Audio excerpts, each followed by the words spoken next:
questions. They're not asking intelligent questions.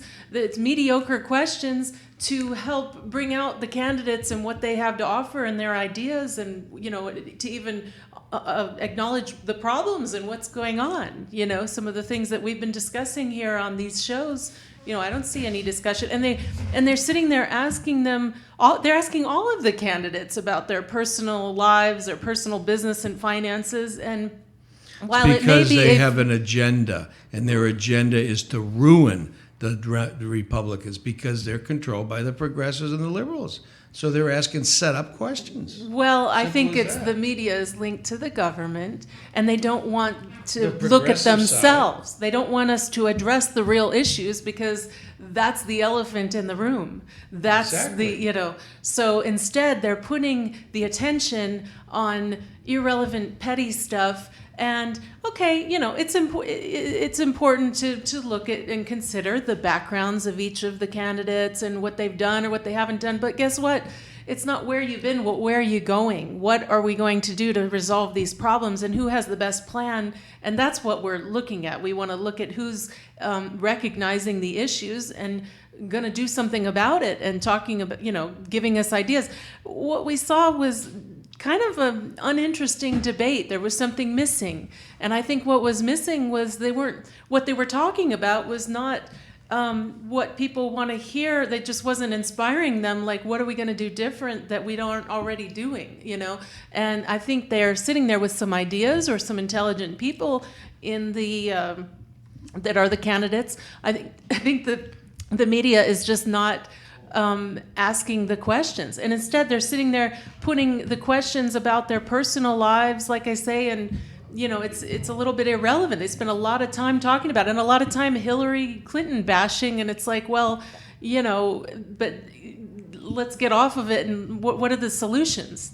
You compare the two debates, Yeah. and the moderators were asking softball, lovey-dovey questions to the liberals, and the Republicans, the conservatives, if you will. They were tearing them apart with these That's set-up true gotcha too. Why? questions. I mean, yeah. That's The because debates they're are not genuine. They're corrupt. At least the Republicans was a live debate, and But why were the media Because attacking they're the candidates? Now they don't didn't talk attack about the elephant in the room. They're trying to protect the liberals because they're all losers. Out of the 5 people in that stage, there wasn't one up there that was qualified to be a dishwasher at a McDonald's, to tell you the truth. They did a taped recording, so they probably were able to set up the questions. They were more involved. The Republican debate was live. The Democrat debate was not. It was not live. I don't think It was live. on Wynn. It was at the Wynn Hotel here in Vegas. Was it live? Yes, it was live. Well, it didn't seem. were It having seemed some like it was technical set up. difficulty. They were. No, it was live. Well, their responses were set up. It wasn't. Well, yeah, I'm sure it was all scripted. That's what you I mean, You could it tell was that it was scripted. scripted between Bernie Sanders and Hillary Clinton when that little exchange came up where he said, "I'm sick and tired of hearing about your..." "Yeah, me too, me too, me too. Thanks." You could tell that was coming because Hillary Clinton was nodding when Bernie started on that little endeavor to protect her. She was nodding. She was agreeing with everything he said as a setup to the big statement that he made. That was total setup. And why would Bernie Sanders not go after the biggest problem with his major competitor, Hillary Clinton? That's her biggest skeleton now in her closet, the most recent one, let's say. Her closet full. I don't know how she gets dressed in the morning. She opens her closet and my skeletons must just come from every place because she's pathetic. She's the most pathetic. If it wasn't for Obama having been elected, I mean, you can't tell the difference between any of them, to tell you the truth. They're just pathetic. I don't know what else to say. It's absolutely despicable.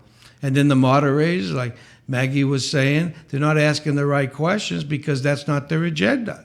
Their agenda is to do harm to the conservatives. And their agenda on the other side of the aisle is to do no harm. Well, yeah, it seemed like they may have otherwise been told what the questions were going to be up front. Oh, absolutely. There's no doubt about that. So that they were already prepared, which to some extent I can understand and respect, or, that's okay. But, yeah, in general, I just don't either way. I don't feel like the questions were all that good. The I mean, whole we've raised a format lot of- sucks. They give Yeah. them either no more than a minute to respond to anything. That's another thing and that then like a bothered me. 30-second follow through. What is that?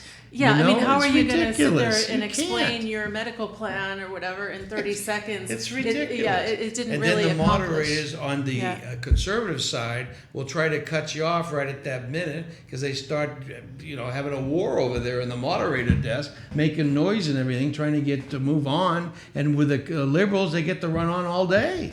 You don't Now- have that going on. Now, as I was talking about this, I got an email this morning that apparently Trump and Carson are talking about making their own debate.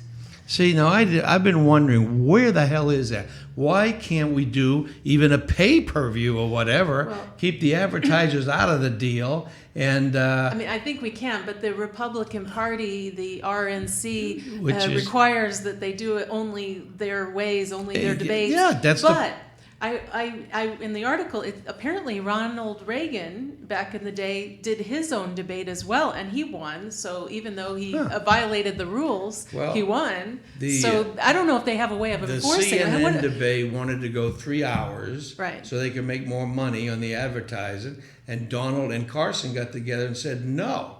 And Donald the other night said, it took me 2 minutes to negotiate that no, and that was it. We weren't going to do 3 hours. We're going to do 2, and we're going to get the hell out of here.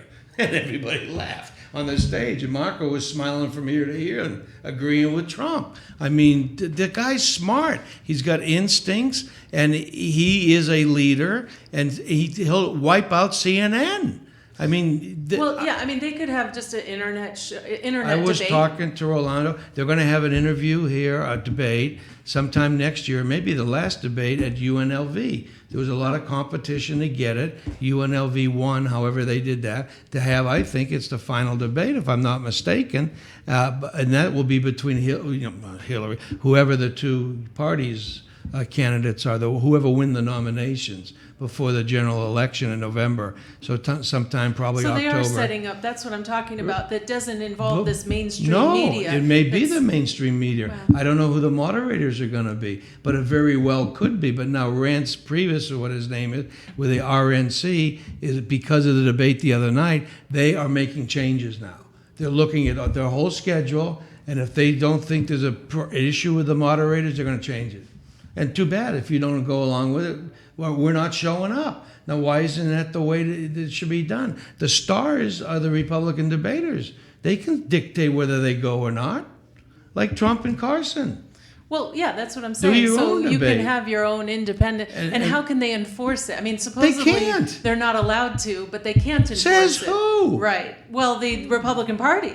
The and money, the Democrat, money right? people the say parties, that. the parties. Say Trump that they can can't. fund- but they're independent, and those are actually Carson and Trump are the most independent because Trump they're not and Carson career will go politicians. partners. They'll put up whatever they have to put up, $1 million or $2 million each. They'll get a backer to sponsor a pay-per-view thing. They'll get their own venue, whatever hall they have it in. They bring in their own equipment and TV cameras, whoever the sponsor was. They'll do their own thing. No. You think people won't tune in? Well, technically, the Republican. He's going to teach them a lesson. Screw with us, and you're out. That'll be the last debate the moderators and CNN and these partisan organizations ever pull off.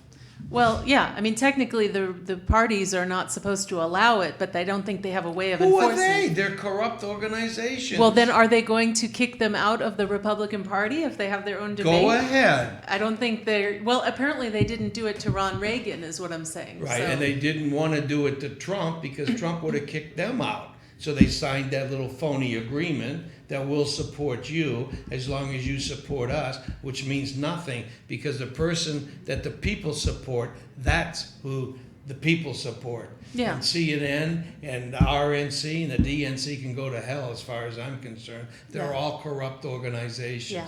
We're the people. We need someone to speak for us. Donald Trump can speak for us, and he's not viable. That's why I love the guy, because he's not viable. That's my number one issue. And that's what we need right now. Well, yeah, I mean, I think it would be very interesting to just have an independent debate that doesn't involve mainstream media. Maybe you get Alex Jones and George Norrie and John Wells and Well, people like that are If you could become the picture moderators. Donald right? Trump and Carson having a debate. It's not going to be I got you debate between the two, because I think they will each other respect. I think the actual ideas of Ben Carson, all of the candidates were getting, Ted attacked. Cruz, I mean, Ted and we're Cruz. like, Ted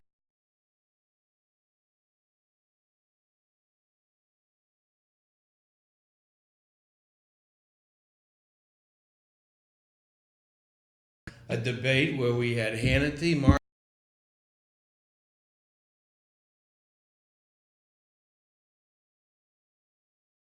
Said, I think I won't speak for the other guy.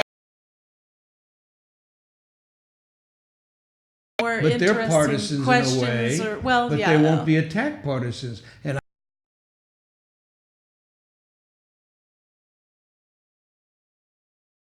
fair and balanced, if you will, but they will listen to the other side. Fox has Juan Williams, had Beckel, they've had people, they have Powers.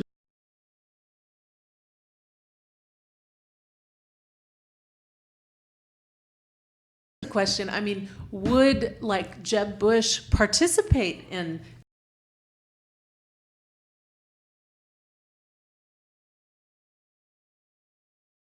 by the mainstream Do you know what media? kind of press he would get if he didn't?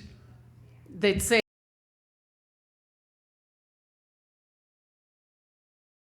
To show well, up. he doesn't So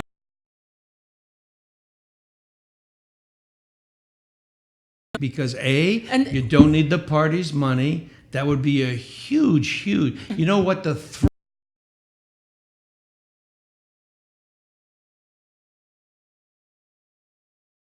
of this,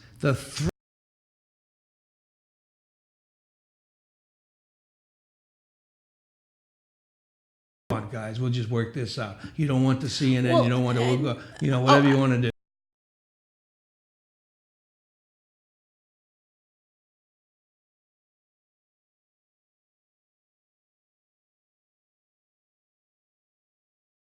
say to address the real issues of the questions that are not being asked. Carson,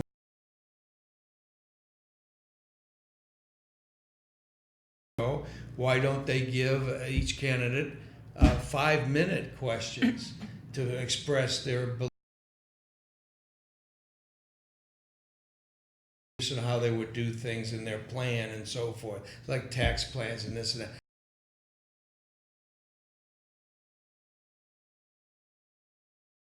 30 seconds or 60 seconds. Yeah. It's pathetic. What the hell is that?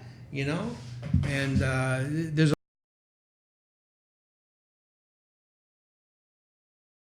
a lot of things that need to be changed. And you know what? Just talking about this, it would Trump. No one have a gut.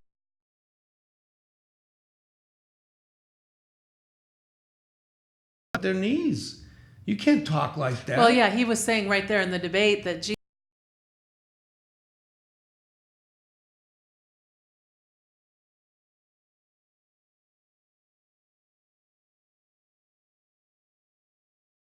It's not gotcha questions. But the questions.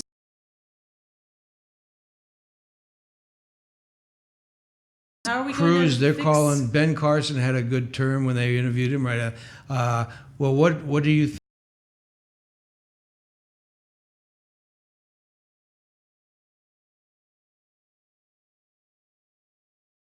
Because you were all taking on the moderators because you didn't appreciate the question. What do you think made you all get together?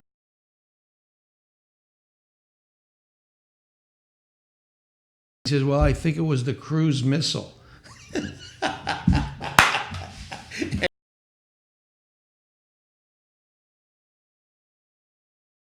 That was a little terminology, that cruise thing that he said about this and that, Trump, whatever it was, comic book character, and why don't you resign, and all these. Why don't we talk about something with substance? that the people want to hear about, you know? I mean, it was beautiful. Oh, I was so proud and so in awe of these class characters up there, really, that really showed leadership, all of them. Not fighting really with each other, but doing what needed to be done and looking like leaders, you know? And I take my hat off to it. That was the best performance debate I've ever seen. And when I say performance, it wasn't an act. It was a real deal. That was a real deal. And the phony liberal debate we saw the week or so before, that was a joke. It was sick. I watched it because it's kind of like I have to be, you know. But well, yeah, that's what I mean. I think all joke. of the candidates actually did well of what was being asked of them, and in fact that they were kind of attacked. I think all of them answered pretty well, you know. And it's kind of like, and why are we spending an hour of you asking these questions, you know? Chris Christie. It's like, let's get to the point. Let's talk about. Are we talking about fantasy football? We have ISIS. You know, I mean, it's just it's sick. And then he told the moderator, he said, even and given him own self a little bit of a knock there in New Jersey, even in New Jersey, that question would be considered rude. And New Jersey is one of the rudest places in the country, you know. So that's funny when you can humor like that and make a point like that. That was awesome. I mean, they were all just fantastic, in my opinion. It's a moot point. They should be talking about why we have 98% of the people appealing to the U.S. Supreme Court that aren't heard, and what are we going to do about those cases to get the people justice? Well, it has nothing to do with the merit of their case, and they need to be I do seen. research on these cases all the time. I was doing it all last night, the night before, but there's 8,000 cases a year that need to be appealed to the Supreme Court. 8,000, I guess, are. I believe it, yeah. And they take I see 80. So that's what, 1%? Of That's people pathetic. that are and those 80 are probably getting paid off, or, you know, there's money involved as to why they choose those particular 80. So the 98% of us that don't have the big dollars to pay them off to look at their case, we don't get justice. What is that? No, we don't. We don't. But so what are we going to do to solve it? That's And what we want when the did we candidates come up? to talk I about. think we came up with this judiciary system probably back when the Constitution was brought forth in 1776, if I'm right about the date. Mm-hmm. But that's only a few hundred years ago, 250 years ago. So that was the original concept, was to have 9 members of the Supreme Court. Well, there's been a few things changed since 1776. Well, maybe we need a few more. Well, yeah, and because Hello? we got 7,920 cases that are Yeah, not being heard. These are right. individuals. Hi, These are gee. cases. They're real. Maybe They it's impact time. all of our lives. I know the case I have, it affects everybody. So You can have you a know, highest court it's in the okay to land. just not hear cases. I mean, isn't You have that to have law, is the way I look at it. You have to have finality to any case. You have to get it over with. So there has to be a ruling. And they have a principle of principles or precedences are supposed to rule in this country, where if a case has already been decided with like facts, it shouldn't have to be decided again. And when the highest court has decided a case, that should stand, unless the same court, the highest court in the land, overturns it. Then, okay, maybe there's a reason to overturn it, or maybe times change. And what was applicable 100 years ago is no longer applicable today. So you do have to have some common sense in that system. But what we have here now is a system that doesn't work because times have changed. And we have so much going on now that was never even thought of, that 9 jurors can't handle it. They can't handle it. So what would preclude this country from saying, all right, we have a U.S. Supreme Court in all the states, just to start with. You know, you have a California United States Supreme Court. We have U.S. district courts. We have circuit courts that might be in charge of 3 or 4 states. And we could have a United States Supreme Court circuit. And we got to start someplace to where and I think we got 10 or 11 circuits. I think it's 10. I haven't heard of the 11th circuit. I've heard of the 10th. So you have 10 to start with here, 10 U.S. Supreme Court circuits, if you will, or whatever. Supreme Court, though. They have the authority of the Supreme Court. And other Supreme Court circuits can rule by persuasive precedences as set by another circuit, so that they can consider another circuit's precedent. They don't have to rule by it. But when they rule, they set their own precedent in that circuit. But if common sense prevails and the circuits are common sense, then most of the precedences would probably coincide. But we have to be a law of precedences. Otherwise, we got nothing. We got chaos. Because if something's been decided where they say 2 and 2 is 4, that has to be the law until something changes that. Because even they've had discussions, Alito and Sotomayor, I think, had a discussion about stare decisis, that even to have the law established, like Roe versus Wade, even if it's not good law, it's law until we change it. And we have to go by that. There's no reason we can't have 9 jurors and have everybody gets a case or more for that matter. And we have technology involving Skype and video conferencing. There's no way we can't. They didn't have it in 1776. Maybe there was a reason that you get on your horse and you travel to the Supreme Court in Washington, D.C. No, they set it up the way properly. We're just not enforcing it. Here's the thing. You have court management, there's court administration, and there's judges, or it's common sense that if you have too much caseload, then you need to report to your senior and say, hey, we need more judges or more courts or more, we just did this more or less here in Nevada. And you develop the system until the cases are heard, right? A lot of other states have appellate courts. It's not their Supreme Court that hears all the appeals. They have a separate appellate court. That's what they have in California. In New Hampshire, they have now a separate appellate court just for trust cases. Right. So they've set up, instead of everything going to the Supreme Court, now you have help. Same thing here in Nevada. Only the Supreme Court heard appeals. They have thousands of appeals are given to them on a yearly basis. So they don't hear them all. That's right. But or this they're is backed wrong. up for years. But that's wrong. Well, backing it up, I can understand. An appellate court. Backing it up, I can understand until things, are resolved in the management to catch up with whatever cases are there. But they're literally just denying cases without hearing them and ruling against them for no reason, just denying them. And this is wrong because these cases have merit. It has nothing to do. Well, if they don't hear it, it means that there's no merit. These cases have merit. They have to listen. A lot of things that they don't hear are corruption. And they can't hear those because the system's fixed. So those we don't know why, but the point is this is stuff that we want addressed in these presidential debates about these cases that are not getting heard. Because these are people. These are human beings. This is civil rights, human rights. We have a right to due process. We have a right to a trial of our peers. They can take their time out of one of these 80 cases that they hear on an annual basis and decide that, people of like sex can now get married. Did we really need this? Because what's the purpose of marriage if it's not to procreate or whatever the word is? I mean, why are you getting married? Is it not to have children? I mean, what is the basis for the marriage? I know about legal rights and, if you're sick, your spouse can... Well, why can't we do that if you're of the same sex without calling it marriage? Why does the Supreme Court have to weigh in on this? Why isn't that handled by the states? Oh, a marriage? Yeah. Well, I can appreciate there might be more to the story than just having kids. There's other legalities that go along with marriages. Why can't those be handled on a contract basis?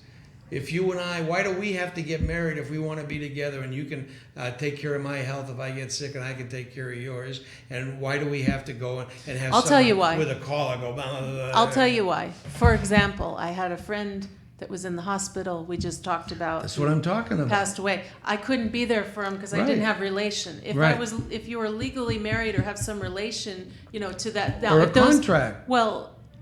Something. A healthcare contract. Well, things get complicated, and where does it end? If you're married, if those two people are married, the hospital will let them right in. There's situations that they may not even know about or aware of or think of, but sometimes they're protected. When you do the system has set people up to be married, and they want to be there for each other financially and otherwise. There are issues. There's more to it. When you it's set not up that a simple. trust, and get your affairs in order, several documents come with that. Not everybody has that set up. I know, but they might just want to be together and be married so that they can be. But this is one issue that I've come up. There are other issues that may come up as well. But I'm saying, boom, you have an accident, person's in the hospital, that partner can't even go visit the person in the hospital that's their partner. That's not right? So well, but on the other hand, how does the people? Well, everybody's litigious is the word or whatever. Everyone's going to get sued, so no one wants to make a move about anything. And it's so complex and confusing that how do they know who you are that you're telling them to do this and this to this guy that just got hurt? How do they know you're not the one that hurt him? I mean, how do they know? And they're afraid to make a move because so much crap happens.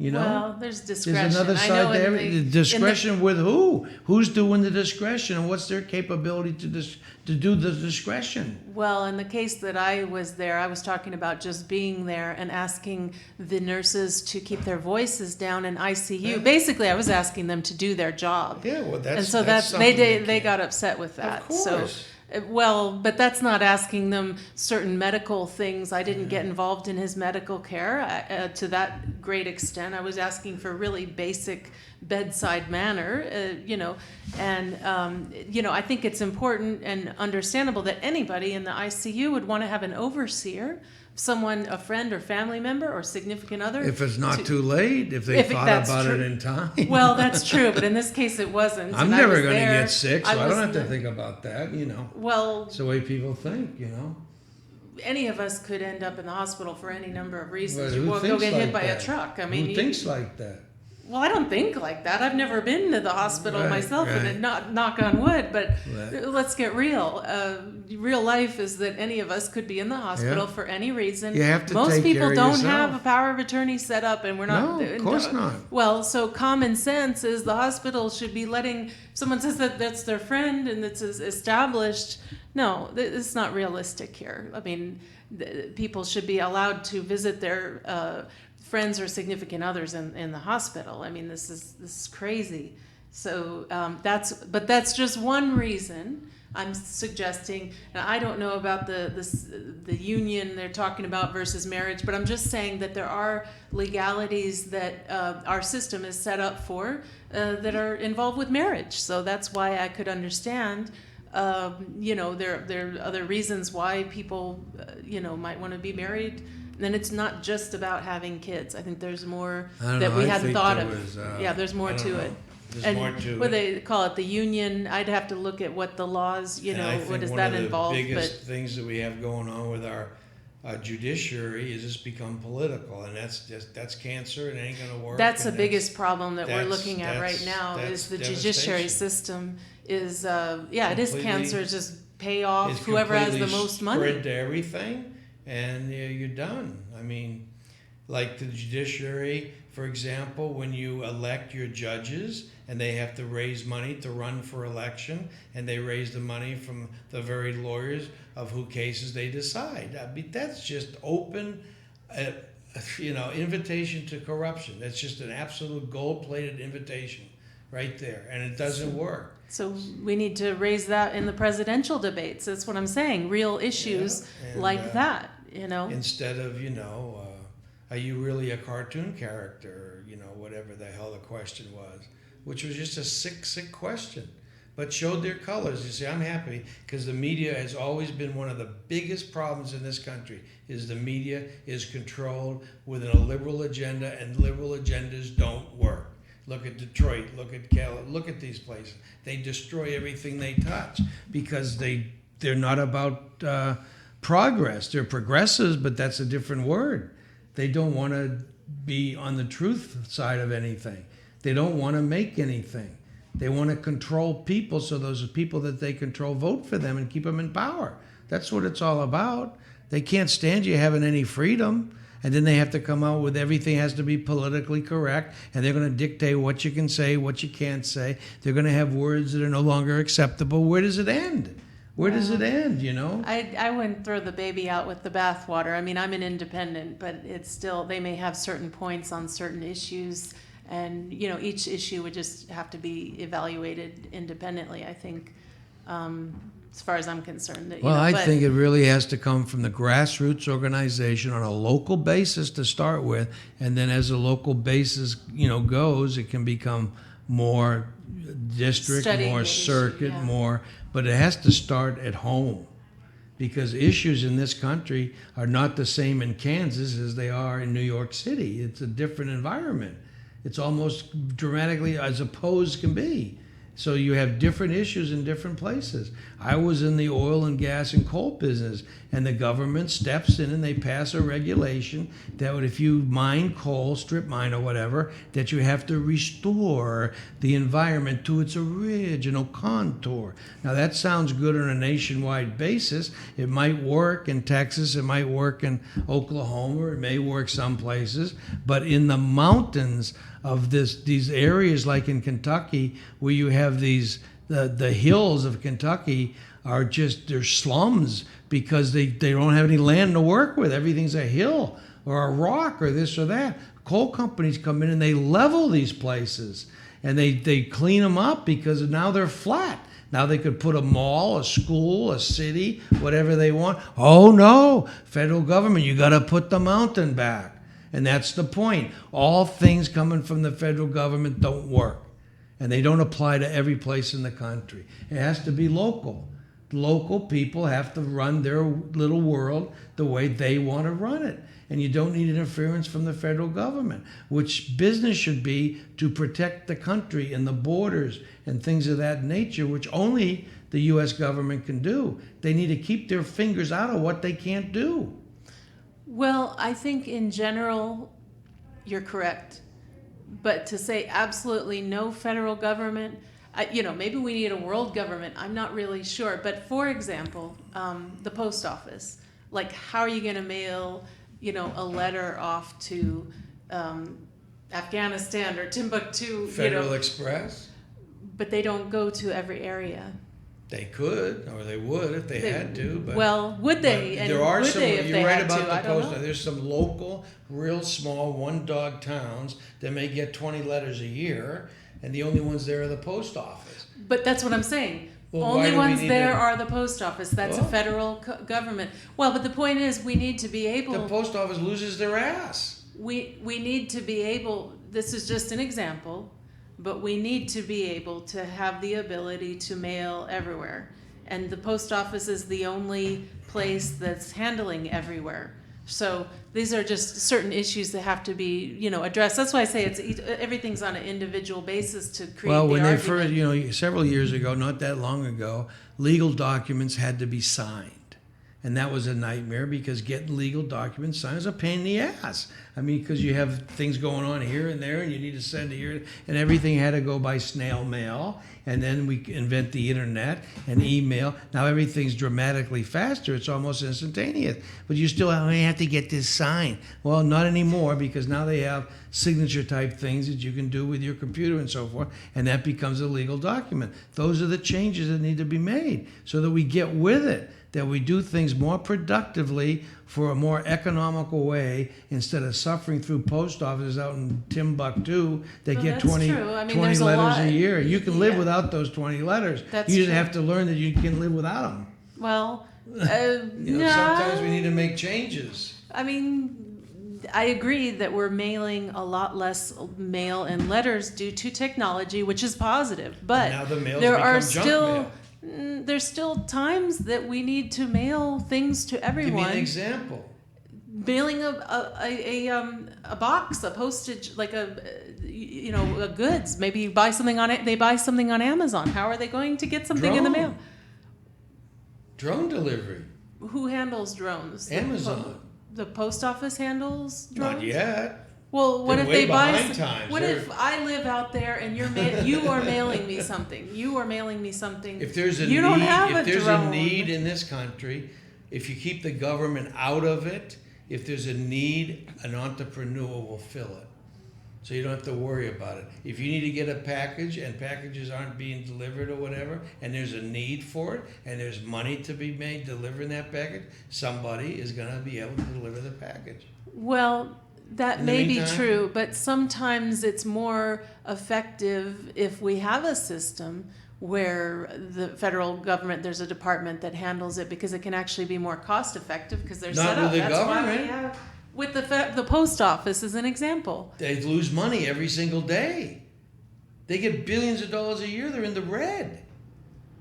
They're losing their ass. And have been forever, for a long, long time. I thought they funded themselves. Postage is expensive. No, they get money from the government. They get bailed out all the time.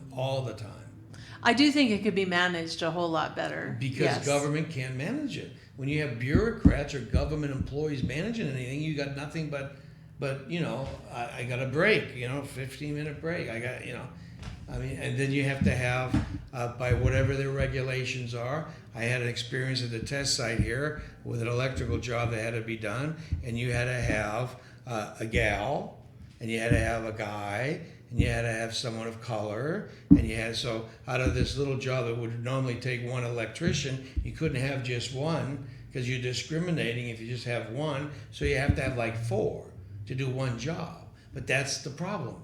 Why do we have to be so politically correct? Just get the damn job done. We don't need these regulations. They're killing the country. Well, they're destroying it. Postage is expensive. I think that it can fund Why? itself. Because it's not economical. It's not efficient. Well, I think they could cut back because there is less mail being sent. And more junk mail. So that's where they make their money, is in the junk mail. So they could cut back significantly. But, I mean, again, we still have to mail things sometimes. You have to get... There's things you have to mail.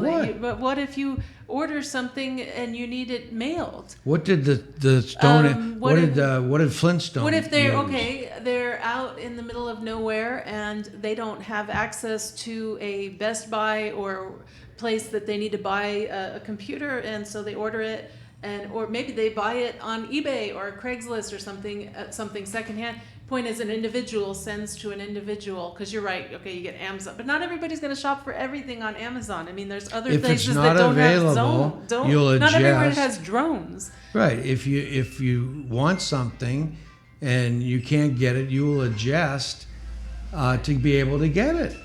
You don't, any needs will be met somehow. So I'm not a believer at all in the government's the answer to everything. I think they're the answer to security, defense, stuff like that. There's some things that nobody can do except the government. Oh, I don't think we need any of that stuff. I think it's a bunch of... well, then you'd be living underneath the ISIS or something. I don't think we need it. Yeah, well... I think it's an argument all for another that's day. mismanaged, too. That is mismanaged. Well, if the politicians would stay out of it, we would have less of a need for it, because when we do something, it used to be the most powerful nation in the world, it would be over with, whatever we needed to do. Thank God that we're not aggressive like all the other leaders, Hitler and so forth, that tried to take over the world. We've never been like that.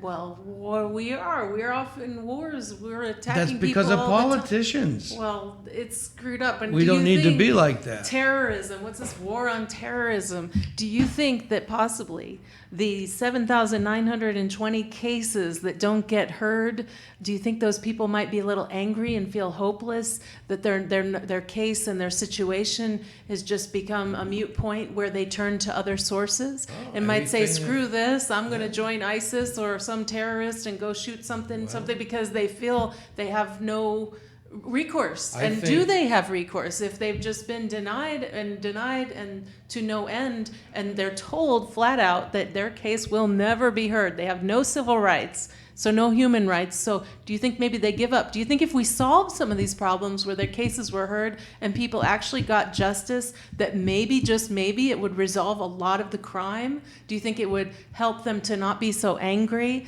and start getting a life for themselves? If we give them a life, if we give them rights, that would actually lower crime? Because right now, the people that are terrorists and turning to terrorism, it's out of hopelessness because they don't feel they can have a life in this country or elsewhere because they're not being given rights. They're not being heard. So that's where this is coming from. So as we start to resolve these problems that we're talking about, you're not going to have terrorism. This is nuts. If the problems can be resolved, because they can be. We've already discussed them. It's one problem at a time. Well, you've got to take one at a time. But you start resolving things and then go from there. The normal sequence of thing is A country's born, like let's say the Roman Empire is born, and they're producers, probably some of the best producers in the world, and they make all this money, and they're doing great, and then they get ambitious and they try to take over here and take over there and so forth, and then they get other people to produce what they want. Maybe they have to pay for it, so they become a country of not producers but consumers. And when they get to that level, they're done because they don't make anything anymore. The rest of the world makes everything, and they're nobody, so they fall flat on their face. Now take power and so forth. You elect, they become powerful, and power begets power, and power, and more power, and more power. So the natural progression of things is the people in power are against the hens over here. The foxes are all against the hens, but what the foxes don't realize is you need to feed off the hens. What happens when you run out of hens? That's the problem with any system. It gets too big eventually. You have to have chiefs because and Indians. you have to have producers. The government doesn't produce anything. It just takes from producers. Well, eventually that's going to collapse. Now, if we can prevent it from collapsing, or we can delay the collapse, great. It takes a lot of work and effort and intelligence to do that. But I think you're putting off the inevitable, because eventually it's going to collapse. I think it is going to collapse, or it may need to collapse in order to rebuild properly on a proper foundation. You look at how fast the technology has increased. Let's just take airplanes.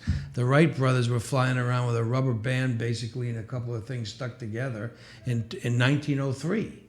Here we are in 2015, and we have 747s now, are almost obsolete, but we fly into space. In 100-something years, what kind of technology increases that? And a lot of it had to do with the invention of the computer and being able to increase our capacity of being able to crunch numbers and so forth and do things. Now you look at this world, if you have common sense, there's no limit to the universe.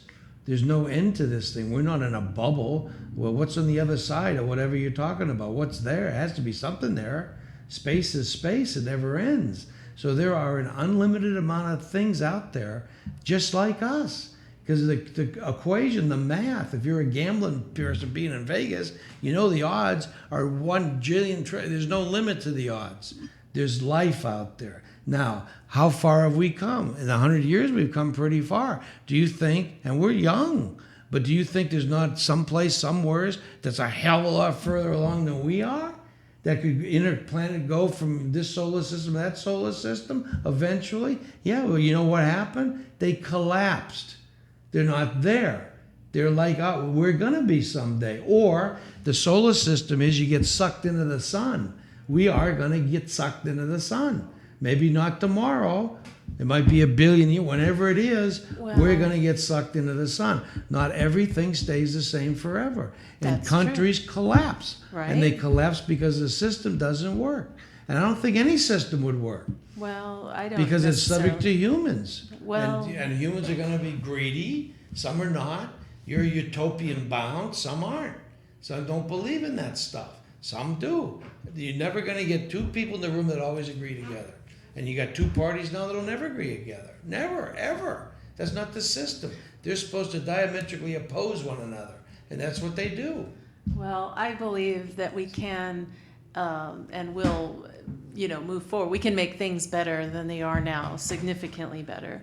And just because you may have a collapse or more of a reform of a system doesn't mean it can't be done peacefully or without, destroying the planet or this type of thing. You can have change happen, peacefully and systematically. By taking control of it, by getting the presidents to address the issues. We have to address the issues. I think the people have to address the issues instead of depending upon the government to address issues, because government won't. Well, that's why we're talking about having an independent debate. Yep, you need independent everything. You need the people of this country to take back this country. And then as far as other countries go, you've got other people that live in those countries that have been brainwashed their whole lives and they don't know anything but become religious fanatics or whatever, and they believe in these people, their leaders, that are lying to them. I don't think that we know exactly what's happening in the other countries. I think we're being fed... It's been happening for thousands of years. I think we've been, for thousands of years, being fed a lot of propaganda, and I think we should focus on by the media. And I think we need to focus on what's happening here and not worry about what's not happening, before us. We're being fed. You have to clean the slate of your brain of what we think we've heard and know from the media, because we know that the media lies and there's nothing holding them accountable. So we can't trust that anything for sure of what they've said. We need to, erase everything and start over. Well, that's and, why I hope people saw that the other night. They saw the despicability of that particular little thing that was going on there fully on display. It was pathetic. But I've known about that forever. I mean, that's what they do. Didn't surprise me at all. So this is part of the reform, is people are realizing that a lot of what we see is just not the expression, true. What goes around comes around, and I believe in that to a great extent, that sooner or later people will wake up because they have to. Sooner or later the blacks are going to see that the Democratic Party doesn't support them. I'll tell you what, I think that the people are more awake than we realize. However, I think that they don't have a voice. I think there's a silent majority. They've been hijacked. Yeah, there is a silent majority. And I think that was a basis of a lot of the success initially that the Tea Party had. It was coming from the silent majority. And I think that's the base, if you will, that Trump's attracted. There's definitely a silent majority out there. It's still there, and it needs to be voiced. It needs to get. It's hard to get it organized because the voices that we have there, which are the political parties, will try to destroy it. And when I say try to destroy it, they'll use every trick, every single thing they can in the book, and we can't fall for it. At some point, that's going to be exposed to everybody. And when that happens, maybe the people will wake up, and then together we'll beat it. And that's the only way that we'll beat it. It's going to take more than 51% of the people in this country to wake up, or maybe not 50, maybe, it's really only going to take 15 or 20 because the others are whatever they are. So it might take a smaller percentage of smart, educated people to do it. But we'll see what happens in this election. I swear to God, if we have an opportunity here to elect the number one qualified person ever in the history of this world to lead us, it's someone that's led before, and done something that's created a very big success, because we sure haven't had that now. The people running this Congress and Senate are idiots. They're idiots. Nancy Pelosi, we have to pass a bill before we can find out what's in it. I mean, my God, come on, wake up. It doesn't make sense, yeah. She doesn't make sense. The whole liberal side doesn't make sense. Well, unemployment's great because for every dollar we spend in benefits, we get $1.79 back. And these are the people running the country? They're morons. And Trump will call them a moron. You can't say that. Yeah, I can, because the truth hurts.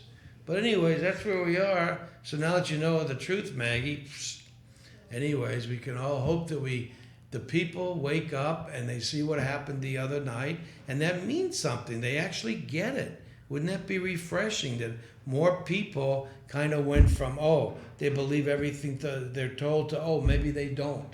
That would be a step in the right direction, Say, that's not true, Hillary Clinton's going to give Santa Claus gifts to everybody. Free this, free that. You know what, folks? That's not true. That's an out-and-out lie. When she told the American people that we're going to get the guy that made that video, and she's telling her family members that it was Al-Qaeda or a group like Al-Qaeda, and she told the leader of Egypt the same day or the next day, a few hours later, we know it wasn't a video. They're out there on the media saying it's a video. And the media is reporting it. Don't you think the media knew it wasn't a video? Of course they did, but they're bought and paid for. They're part of the problem. So, anyways, that was interesting. Thank you, Maggie, for joining us today with all that input. And thanks that for was fun. tuning in. Yeah, and we'll tune back in when we get off our big holiday here at 2 whole days. And we'll be back Monday, fresh and eager to go and get these organizations going, grassroots, bottom up's the way to fix this country. It's never going to happen from the top down. I think we can see that day in and day out. That should be coming apparent. It's going to have to come from the people. So, people, let's get together and talk about it. Thanks for listening. Bye. Bye-bye.